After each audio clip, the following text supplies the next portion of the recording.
Is this thing on? I think it is. Welcome back to Big Mouth and fancy seeing you here. And welcome to the first of a daily Doctor Who show. The Daily Doctor Who. It's self-explanatory, isn't it? So Doctor Who didn't win anything at the National Television Awards last night, the NTAs. But here's the thing. Now there's been a lot of judgmental Doctor Who fans tweeting and doing YouTube videos.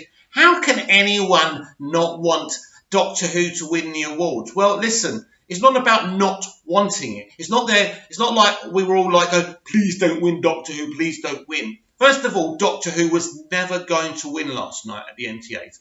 Never going to happen. So forget about it. Doctor Who was up against some good shows. Jodie Whittaker was basically up against more talented people who did the business last year. It's as simple as that. It's not rocket science, so she or the show didn't deserve it last year. I'm a massive Doctor Who fan. I've loved this show since Peter Davison became the Doctor. The first episode I ever saw was when Peter regenerated. When Tom's Doctor regenerated into Peter Davidson's Doctor. You see, I'm rambling now. Right, let's start again. I've been watching this show since Tom Baker's Doctor fell off those steps, right? And then the Watcher went into his body and he became Peter Davison. Right, it's still very early here. So, well, at least 10. Still got a hangover. So I'm not going to get over that anytime soon. So it's not like I didn't want Doctor Who to win. But I think Doctor Who should only win. I think anyone should only win an award if they deserve it. And our show simply didn't deserve it. I think the only person who deserved an award last year was really the lady who played Rosa Parks. I thought that was a really great performance. And if she won kind of a special guest star kind of thing or whatever, it's not that they had the category, I would have accepted it because Rosa was a pretty neat episode, right? More a good TV drama episode than a Doctor Who episode, but it still had merit. But that episode had many flaws. But still a good episode. So Doctor Who didn't in fact deserve to win an NTA. It's as simple as that. You can spin it any way you want. Our show is in trouble, and it will be as long as the BBC keep on going down this direction. You want to cast a woman? Cast a woman who can pull off the character that we love, the character that we followed and adored all these years. Don't just pick the first woman that you know. That's outrageous. So let's change the subject. That's my opinion on that. It's not going to change. So I rewatched an Unearthly Child the other day. And this is my new favourite episode of Doctor Who ever. Right, this episode is beautiful. And you know what? It's so modern. You've got like the girls down the corridor at the school just giggling like girls do. You know, everyone thinks in the past that everyone was different. Really, human beings have always been human beings. They just didn't have the technology that we have. So an Unearthly Child is just a beautiful piece of work. I love how the teachers are gossiping about Susan at the beginning of the episode. And that builds up a mystique about the character. Who is she? Because when you first see the episode, obviously I always knew who she was because everyone told me about the episode. Because I'm 46. I was born in 1972. So way after that actual episode first aired. But it's so clever. And then when we actually meet her and you think, she's totally from Gallifrey, if you get my meaning. And I like the way that we have to wait to meet Hartnell's first Doctor. And he's everything from what we've seen, future Doctors, that the Doctor should be. He's totally the Doctor. But he's very different. He's very obtuse. He's very rude. Definitely ruder than Capaldi's Doctor in his first series. But there's a reason for that. They've been travelling a long time. And this travelling lark is new to the Doctor. He even gets shocked in the second episode when the TARDIS is still a police box. I love that. And the whole explanation is brilliant. So you've got so what happens is he traps, these two teachers follow Susan, right? And then they get into the TARDIS. He locks them in the TARDIS and they go, let us out. And he goes, no, you're not going anywhere. It's just, and he's got this really wry, evil smile. So I love his version of the Doctor. I think it's great.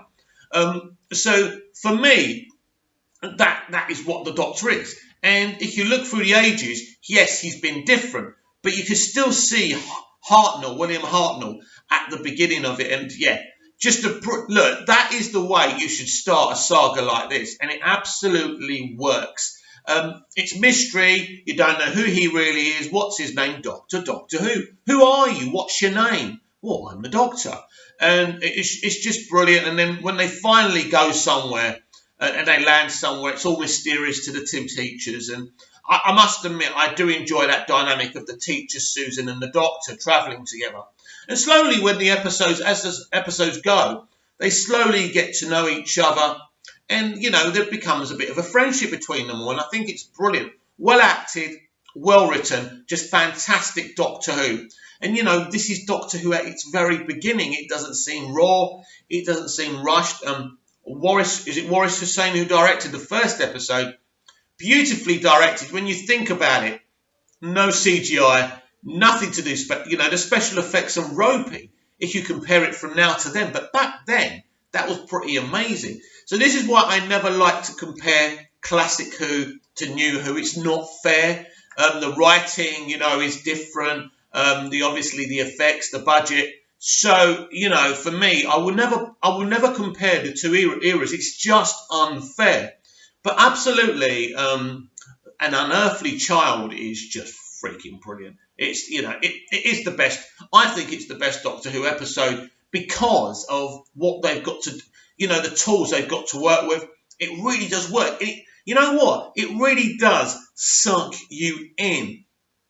So we knew last night at the NTA that basically the Doctor Who cast of Jodie Whittaker and everyone else wouldn't be there because they're actually filming right now. So they have Bradley Walsh because he won an award for The Chase on a mobile device. But it wasn't working properly. That was quite funny. So, yeah, they're filming at the moment. Now, a lot of people are asking me, is there a Christmas special this year? It looks unlikely. Don't shoot the messenger. But it does look unlikely we'll get a Christmas episode this year. I just don't see it. I just don't see... it just seems like they've just gone off to film the season. Not unless they're filming the season first. Then they'll go back to a Christmas special. I'm not saying it won't happen. The truth is, nobody seems to know. I've asked a few people in the know, and they don't seem very confident. But you never know. You never know. They could be wrong. And I want there to be a Christmas episode. You know, Chris Chibnall has a great challenge in front of him. Can he improve on what he did last year? I have my doubts, but, you know, he's still there. He's still there, and he's the one who's got to put this content out for us. There's no question for me that, I mean, the rumour was 6 episodes and him and Jodie are gone. And there hasn't really been any confirmation on how many episodes there are either. So that's interesting. Sorry, my phone's going off, but I'm not picking it up. You, my fellow Doctor Who fans, are more important. And I don't know how to do anything else but to keep on going because I don't have editing software. So we're going to keep on going. So unlikely that we're going to have a Christmas episode, but who knows? Listen, you know, we're not going to have any Doctor Who content apparently this year. This is what is kind of concerning, but maybe what they meant was no Doctor Who season 12 this year, and maybe we will get a Christmas episode. I hope they go back to a Christmas Day episode.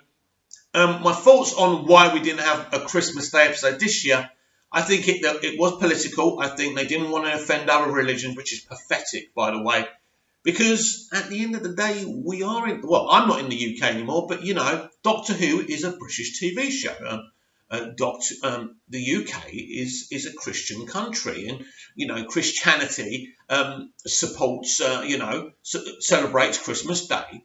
And no one should really be offended. You know, if you're living in a Christian country, you've got to respect those values as far as I'm concerned and not get offended by them. It's a simple... That's my opinion. You know, I don't give a hoot about religion. I love Christmas. I adore Christmas. I love the lights, the music, the films, you know, the giving and receiving of presents. I don't care about the religious aspect. I don't care about religions. But the point is, I think, if you're living in a country, you can't get offended because they've got a Christmas episode on Christmas Day. And shall I be honest with you?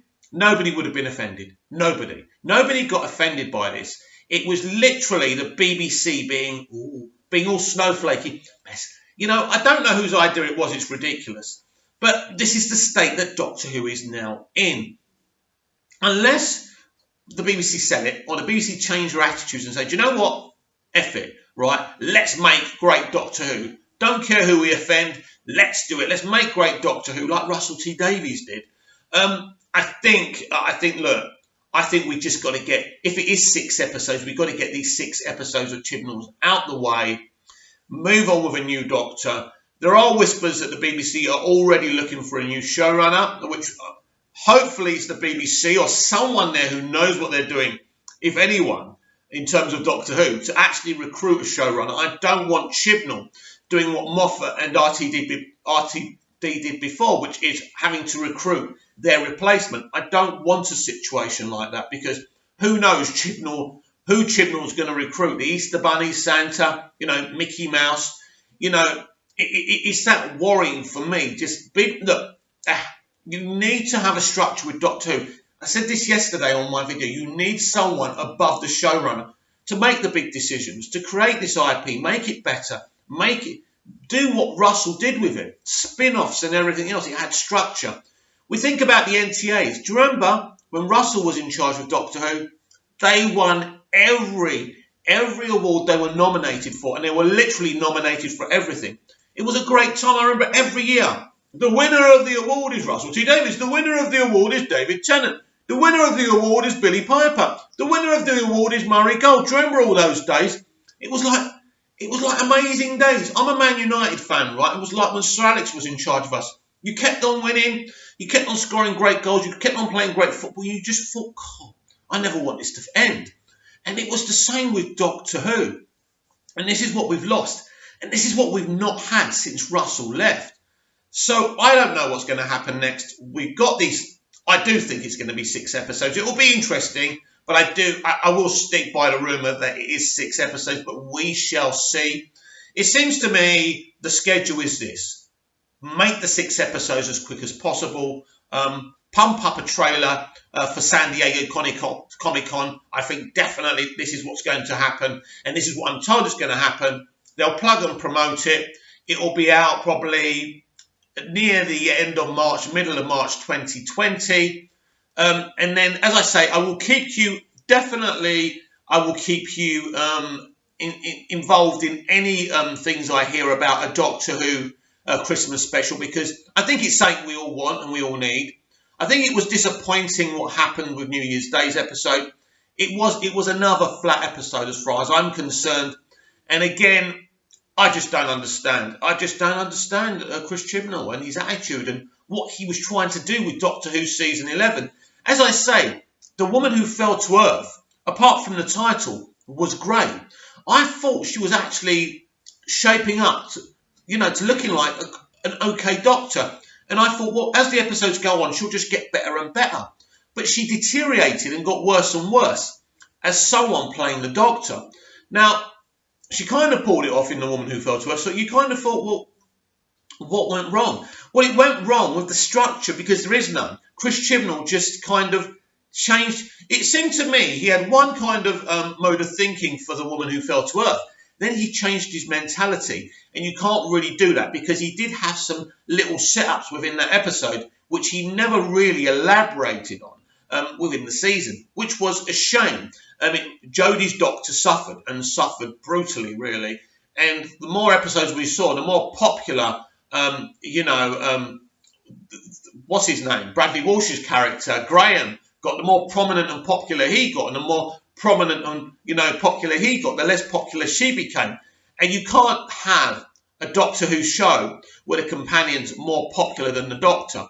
You can have a popular companion. I think the only time I've ever thought, I think maybe back in the classic series that there may have been one or two, but mainly I think within the revival, the Doctor's always been more popular than the companion. So let me know what you thought of this video. I want you to comment down below. Don't waste your oxygen on being negative towards me. Why don't you give me some ideas on what I can talk about on future episodes of the DCEU Daily? I love Doctor Who. I'm willing to talk about anything you want to talk about in terms of Doctor Who. I might get back to you and say, well, I don't really know much about what you want to talk about, so you can throw some information. We can have a really good chat. So thank you for watching the Sorry, wrong video. The DCEU Daily was the video before. Check it out on my YouTube album. Right, let's start again. Thank you for watching the Doctor Who Daily. Wow, I'm confused.